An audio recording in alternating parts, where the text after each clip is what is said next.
Assalamualaikum warahmatullahi wabarakatuh. Waalaikumsalam warahmatullahi wabarakatuh. Terima kasih Bu Indah kesempatan untuk wawancara saya hari ini. Hari ini saya akan mewawancarain Bu Indah tentang dilema etika dan bujukan moral, Bu Indah. Oke. Pertanyaan pertama, selama ini bagaimana menurut Bu Indah, apakah Bu Indah dapat mengidentifikasi kasus-kasus yang merupakan dilema etika atau bujukan moral, Bu? Oke, kalau setahu saya kasus yang dilema etika itu adalah kasus di mana ada dua kepentingan yang benar lawan benar. Ya. Sementara untuk kasus-kasus bujukan moral itu adalah sebuah kasus yang ada benar lawan salah. Jadi cara saya membedakannya seperti itu. Oh, jadi dibedakan seperti itu, Bu ya. Jadi Iya. kalau kasusnya benar lawan benar, Masuknya dilema etika. masuk dilema etika, benar lawan salah, masuk ke bujukan moral, Iya. Bu ya. Oke, di pertanyaan kedua, selama ini menurut Bu Indah, bagaimana Ibu menjalankan pengambilan keputusan di sekolah Ibu? Terutama untuk kasus-kasus di mana ada dua kepentingan yang sama-sama benar atau sama-sama yang mengandung nilai kebajikan, Bu. Oke, cara saya mengambil keputusannya adalah dengan melihat karena kan ini benar lawan benar ya. Dua-duanya itu kan dia sama-sama memiliki nilai kebajikan. Nilai kebajikan. Nah, saya lihat mana yang lebih urgent. Jadi dari skala prioritas dulu, mana yang lebih urgent, maka itulah saya ambilnya berdasarkan itu. Nah, selain saya lihat dari lebih urgentnya, saya juga biasanya mengambil keputusan tidak sendiri, tetapi saya dibantu oleh beberapa teman-teman yang ada di sini gitu ya, teman-teman guru yang ada di sini, agar saling berbagi ide dan saling memberikan saran terkait dengan hal yang harus saya putuskan, begitu. Oh, jadi sebelumnya dibikin skala prioritas, Bu ya, Ya. dan yang lebih prioritaskan yang lebih penting ya, Bu ya. Oke. Terus juga Ibu berdiskusi dengan guru-guru senior ya, Bu tadi. Iya. Dan wakil kepala sekolah ya, Bu. Oke, terima kasih, Bu. Kita lanjut yang ketiga, langkah-langkah atau prosedur yang seperti apa yang biasa Bu Indah lakukan selama ini? Oke, terhadap sebuah kasus ya. Iya. Kasusnya saya dalami dulu. Setelah saya dalami, saya tahu siapa yang terlibat di dalamnya, saya tahu nilai-nilai kebajikan apa yang ada di dalamnya. Baru yang tadi saya bilang bahwa saya bikinkan skala prioritasnya dulu. Oke. Tetapi sebelum skala prioritas itu ada, saya mencoba untuk brainstorming atau sharing dulu terhadap teman-teman guru yang bisa saya percaya untuk membantu saya menyelesaikan masalah itu. Oke, jadi ya tetap berbagi dulu, Bu ya. Tetap. Oke. Terus hal-hal apa saja yang selama ini Bu Indah anggap efektif untuk pengambilan keputusan pada kasus-kasus dilema etika? Oke, ketika dilema etika di mana itu ada benar lawan benar, maka kita memang benar-benar harus, yang tadi saya bilang, mendalami dulu gitu ya. Ya, Dari dua nilai kebajikan itu mana yang lebih urgent. Nah, lalu kenapa saya akhirnya meminta pendapat dari orang lain? Karena menurut saya ketika saya memutuskan sendiri, mungkin dengan kadar emosi saya, mungkin dengan pemikiran saya yang tidak terlalu yang belum terlalu bijak, nah itu nanti akan mempengaruhi keputusan yang diambil itu juga tidak bagus. Makanya tetap kalau menurut saya yang efektif adalah harus mengkomunikasikannya dulu dengan orang-orang yang memang saya percayai di sekolah saya, gitu. Oke, Bu, itu berarti pentingnya komunikasi dulu, Bu ya, apalagi sama tim yang Ibu percaya, Bu ya. Oke, selanjutnya hal-hal apa saja yang selama ini merupakan tantangan dalam pengambilan keputusan pada kasus-kasus dilema etika, Bu Indah? Yang menjadi tantangan karena kita bukan berada di posisinya mereka gitu ya, maksudnya gimana caranya kita harus memposisikan diri seperti mereka, jadi kita tahu mana harus prioritas mana yang harus kita dahulukan di antara dua kebajikan itu. Oke. Itu adalah sebuah tantangan karena memang jika hanya mengandalkan logika gitu ya atau emosi tanpa harus memposisikan diri kita ada di posisi mereka, itu sulit. Jadi itu yang tersulit, tantangannya adalah memposisikan diri selayaknya mereka yang punya kasus dilema etika itu. Oh, itu tantangan yang berat Bu ya. Kita harus Ya, memposisikan diri ya agar seperti nggak salah langkah dalam ngambil keputusannya, jadi win-win solution gitu. Oke, Bu Indah, terima kasih. Oke, selanjutnya, apakah Bu Indah memiliki sebuah tata kala atau jadwal tertentu dalam sebuah penyelesaian kasus dilema etika? Apakah Bu Indah langsung menyelesaikan di tempat atau memiliki sebuah jadwal untuk menyelesaikannya? Bentuk atau prosedur yang gimana yang selama ini Bu Indah lakuin? Kalau kasus biasanya insidental. Kapan kasus itu ada, maka harus segera diputuskan. Tetapi memang dalam rapat guru, saya tuh kadang memberikan kesempatan untuk, ayo siapa guru-guru yang ingin bercerita atau guru-guru yang ingin menyampaikan ada masalah apa. Nah itu yang jadi rutinnya gitu. Tapi kalau lainnya itu insidental ketika ada kasus itu. Oke, jadi yang saya ambil tadi, kalau kasus itu biasanya insidental ya. Tapi kalau untuk yang rutin biasanya ada rapat di Ya, sekolah pada Ibu ya. forum rapat guru, tapi itu kan juga harus dipancing dulu ada masalah apa gitu kan. Oke, Bu. Seringnya tuh insidental. Oke, terima kasih Bu Indah. Oke. Terus adakah orang atau faktor-faktor apa yang selama ini mempermudah atau membantu Bu Indah dalam pengambilan keputusan dalam kasus dilema etika, Bu? Nah, seperti yang tadi saya bilang, saya kan punya orang-orang yang saya percayai, guru-guru senior yang bisa saya ajak kerjasama atau tim manajemen saya yang bisa saya ajak untuk apa ya, brainstorming, untuk saling mengungkapkan gagasan. Orang-orang itulah yang selama ini menjadi apa ya, menjadi acuan saya atau membantu saya ketika saya harus memutuskan sesuatu di sekolah ini. Oh begitu Bu ya. Jadi ada timnya, terus juga orang-orang yang Ibu sudah percaya Bu ya. Iya, betul. Terutama untuk guru-guru senior Bu ya, untuk Iya. saling sharing gitu. Oke, pertanyaan terakhir nih Bu. Dari semua hal yang telah disampaikan, pembelajaran apa yang dapat Bu Indah petik dari pengalaman mengambil keputusan dilema etika Bu Indah? Ketika kita berhadapan sebagai seorang pemimpin, ketika kita berhadapan dengan sebuah kasus, terutama di guru-guru kita ya, mengenai dilema etika, yang terpenting itu adalah bagaimana kita mengambil sebuah keputusan yang tidak memberatkan salah satu, tetapi win-win solution. Jadi sebuah keputusan yang mana dari pihak merekanya tidak merasa dirugikan karena ada solusi, dan dari kitanya pun ketika memutuskan itu juga tidak berat karena ya memang sama-sama posisinya sama-sama enak gitu. Itu, dan otomatis kalau untuk mengeluarkan sebuah keputusan yang win-win solution itu tidak bisa pakai emosi dan harus benar-benar difikirkan gitu. Oke, berarti ada banyak ini ya, sebelum pengambilan keputusan ada banyak tahap untuk Iya, itu ya. harus nggak bisa langsung, nggak bisa. Ya, udah gitu juga selama ini Bu Indah tidak memutuskan sepihak ataupun Betul. memutuskan sendiri Iya. ya. Banyak orang-orang yang terlibat untuk sharing, untuk berbagi, tadi brainstorming. Oke Bu Indah, terima kasih kesempatannya, terima Sama-sama. kasih waktunya. Sama-sama. Semoga kedepannya saya akan bisa menjadi pemimpin yang baik seperti Bu Amin, Indah. amin. Terima kasih juga Pak Oke, Rian. terima kasih Bu Indah. Ya. Assalamualaikum. Waalaikumsalam.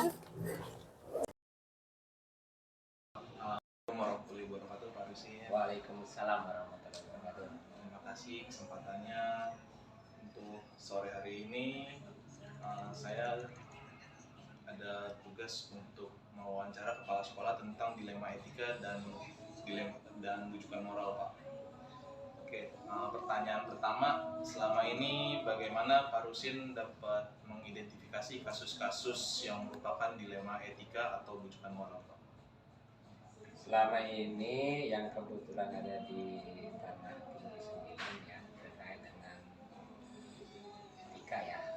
Ya setidaknya kita kan di situ diminta untuk mengidentifikasi, berarti kita ya harus setidaknya itu harus mencari ya, tentunya mencari, menemukan, meneliti, bahkan mencatat informasi-informasi yang ada terkait dengan etika dan moral tersebut. Karena memang setiap lembaga pasti ada ya yang namanya juga dilema ataupun terkait dengan etika dan moral gitu. Jadi kita harus mencari berikutnya gitu kan permasalahannya. Paling itu mungkin informasinya. Jadi Bapak selama menjadi kepala sekolah atau pimpinan ditelusuri dulu Pak ya? Ya tidak bisa langsung kita tindak secara tegas, nggak bisa ya kan. Tapi kita harus tentunya mencari apa sih penyebab atau menemukan apa sih gitu kan penyebabnya yang menjadi etika ya. Kemudian tentunya langkah berikutnya bisa diteliti dan dicari juga data-datanya gitu kan. Jadi ada beberapa langkah-langkah yang harus kita lakukan seperti itu. Oke, terima kasih. Selanjutnya, selama ini bagaimana Pak Rusin menjalankan pengambilan keputusan di sekolah Bapak, terutama untuk kasus-kasus di mana ada dua kepentingan yang sama-sama benar atau sama-sama mengandung nilai kebajikan? Iya, saya sih merasa ya karena ini lembaga pendidikan dan juga kita milik bersama, itu setidaknya kita harus ada kolaborasi, harus ada kebersamaan semua ya, semua yang ada di lembaga kita. Di situ kita kan ada kepala sekolah, ada guru, ya kan, guru pun ada kebetulan ada yang mau bantu dengan saya seperti kepala sekolah, gitu kan, wakil kepala sekolah yang membantu dan juga guru senior. Dan di situ kita diajak ngobrol, diajak diskusi, gitu. Karena kita semuanya tidak bisa sendirian, gitu kan, harus ada kolaborasi. Kita nggak bisa mencari data lalu kita teliti pasti harus ada dari masukan teman-teman.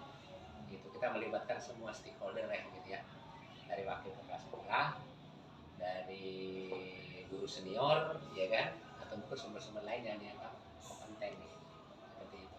Jadi harus yang utama tuh berkolaborasi dengan orang-orang kepercayaan Bapak Pak ya? Iya, setidaknya kan kita perlu informasi kan. Kita nggak bisa mencari informasi tanpa dibantu dengan teman-teman. Tapi teman-teman pun setidaknya yang bisa kita ajak diskusi ya kan. Dan tentunya kalaupun ada sumber, berarti sumbernya yang valid gitu ya. Seperti itu. Terima kasih Pak. Selanjutnya langkah-langkah atau prosedur yang seperti apa yang selama ini Pak Rusin lakukan Pak? Langkah-langkahnya yang pertama tadi kan setidaknya kita mencari ya, mencari data apakah betul sumber ataupun masalah itu ada gitu kan. Kemudian kita cari permasalahannya apa dan kita ajak diskusi ya tadi seperti teman-teman kita, wakil kepala sekolah dan juga guru senior, gitu kan. Saya setidaknya kita tetap mencari fakta lah, gitu kan, mencari fakta yang terkait dengan masalah-masalah yang ada terkait dengan dari etika ya. Hal apa saja yang selama ini Pak Rusin anggap efektif, terutama dalam pengambilan keputusan dalam kasus dilema etika Pak? Hal-hal yang dianggap efektif, saya melibatkan beberapa teman. Dalam arti kita kolaborasi ya, karena setidaknya kita perlu masukan dari teman-teman seperti tadi wakil kepala sekolah dan guru senior, gitu kan. Itu efektif karena kita terus terang tidak bisa mengambil sebuah keputusan sendiri, gitu kan. Dan juga tentunya yang kebetulan ada di antara teman kita yang terkait dengan kasus dilema etika ataupun masalah etika, ya kita diajak ngobrol di situ kan. Setidaknya kita harus bisa memilih ya ataupun bisa menentukan mana yang prioritas, gitu kan. Memang semuanya juga baik gitu kan, bagus gitu kan, tapi setidaknya ada yang lebih gitu kan, ada yang lebih utama atau yang lebih urgent gitu kan. Karena di sini kan kita sudah diberikan tugas ya untuk bisa dengan yang lebih utama dibandingkan dengan kepentingan yang lain. Tapi semuanya kita bisa bicarakan dengan baik-baik seperti itu. Berarti Pak Rusin pertama dibikin skala prioritas Pak ya? Skala prioritas mana yang lebih utama ataupun yang urgent ya kan, nanti kita bisa didiskusikan supaya semuanya tetap berjalan gitu kan. Nanti cara solusinya ketika memang ada yang mungkin yang ini lebih urgent tapi yang ini ternyata harus juga paling tidak kita harus bisa didiskusikan dengan teman-teman. Oke Pak, terima kasih Pak. Selanjutnya hal-hal yang selama ini bagi Pak Rusin merupakan tantangan dalam pengambilan keputusan dalam kasus dilema etika yang seperti apa tuh Pak? Tantangan itu yang menurut saya sebenarnya dengan urusan pribadi itu yang lebih menantang ya, menantang ketika kita kepada teman, di satu sisi kita memang dia juga punya kepentingan yang urgent, yang urusan keluarga, juga tentang kedinasan gitu kan. Ini memang berat untuk kita mengambil sikap ya kan, tapi semua itu kan bisa kita bicarakan ya kan, diajak kita ngobrol dengan teman. Ketika emang mereka ada kepentingan yang urgent, sementara kita ada tugas yang harus dilaksanakan ya kan, ya kita diskusi, insya Allah semuanya bisa kita atasi gitu kan, karena toh di sini kan kita tidak sendiri, saya bilang makanya kita kan kolaborasi ya kan. Mungkin ketika dia ada kepentingan, kemudian sekolah tidak bisa ditinggalkan, nanti kita bersama dengan teman, insya Allah dengan begitu ya kepentingan yang urgent bisa dilaksanakan, kemudian secara kedinasan pun anak-anak juga tidak artinya haknya tetap diterima gitu kan, tetap diterima. Tantangan tersendiri tuh Pak ya, apalagi kalau berurusan dengan pribadi Pak ya. Ya, bisa pribadi gitu kan, kepentingan, sementara di situ kita punya tugas ya kan. Nah semuanya insya Allah bisa kita atasi manakala kita semuanya kita duduk bareng gitu kan, duduk bersama ya kan. Ya, terima kasih Pak. Terus selanjutnya, apakah Pak Rusin memiliki sebuah tata kala atau jadwal tertentu dalam sebuah penyelesaian kasus dilema etika? Apakah Bapak kalau langsung menyelesaikan di tempat atau memiliki jadwal tertentu untuk menyelesaikan kasus tersebut? Bentuk atau prosedurnya seperti apa Pak yang selama ini Pak Rusin jalankan? Ya sebenarnya semuanya ada prosedurnya ya, ada tata kalanya, ada prosesnya gitu kan. Yang penting bahwa semuanya kita pertama kita niatkan bahwa semua masalah pasti bisa kita atasi. Dengan cara apa? Dengan cara tadi kolaborasi, dengan cara kita diskusi, dengan cara kita bicarakan dengan baik gitu kan. Ya, artinya kalaupun memang masalah itu perlu prosesnya, memerlukan proses ya, tentu kita bisa kita jadwalkan gitu kan, bisa kita jadwalkan secara aturan yang ada gitu kan, secara aturan yang jelas kita intinya biar semuanya jalan, proses mungkin tata kalanya kita atur gitu kan, kita jadwalkan gitu kan. Mungkin kita ada kesepakatan juga dengan teman-teman gitu kan, intinya kita kesepakatan oh ini ternyata oke, bisa dilaksanakan gitu kan, kita atur jadwalnya, tata kalanya seperti apa ya, kita bicarakan bersama ya supaya semuanya jalan gitu kan gitu.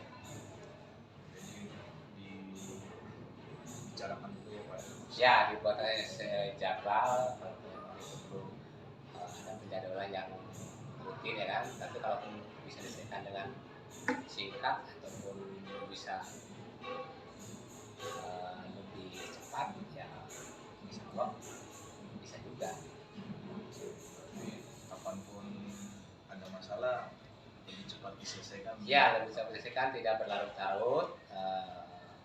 Kemudian juga kita undang teman-teman, kita diskusikan ya, kalaupun bisa memerlukan waktu ya terjadwal juga gitu kan.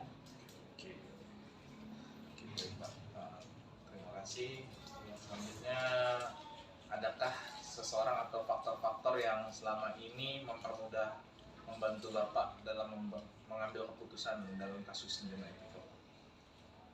Yang faktor yang mempermudah, yang pertama tentunya kita alhamdulillah dibantu oleh teman-teman ya kan, tadi seperti guru senior apa namanya, yang kedua wakil kepala sekolah, ditambah lagi emang saya selalu menyampaikan kepada guru-guru bahwa kita harus saling gitu kan, saling membantu, saling bekerja sama dan bersama-sama bekerja. Ketika memang teman ada punya kepentingan, berarti kita saling membantu ya kan, saling membackup. Itu sih yang saya rasakan, merasa tercipta ya sebuah kerjasama kekeluargaan gitu kan, akhirnya saling gitu kan, saling membantu. Itu yang mendorong kita, dan akhirnya teman-teman pun punya kesadaran sendiri gitu kan, punya kesadaran sendiri untuk bisa saling membantu temennya gitu kan. Seperti itu. Berarti tadi yang seperti Pak Rusin bilang sebelumnya ya, ada teman-teman yang support ya, saling support waktu itu Iya, pas saling support gitu kan, senior. saling membantu. Dan juga insya Allah sih ketika memang teman-teman melaksanakan tugas dengan baik ya kan, tupoksinya dilaksanakan dengan baik ya kan, nah dengan teman pun akan terlihat hubungan baik juga. Terima kasih. Oke Bapak, untuk pertanyaan terakhir Pak, dari semua hal yang telah Bapak sampaikan, pembelajaran apa yang dapat Bapak petik dari pengalaman Bapak mengambil keputusan di Lima Etika tuh Pak? Pengalaman yang saya petik adalah merasa senang ketika kita bisa mengatasi masalah dengan baik. Artinya tidak merugikan salah satu pihak, semuanya berjalan lancar gitu kan. Jadi gitu kan.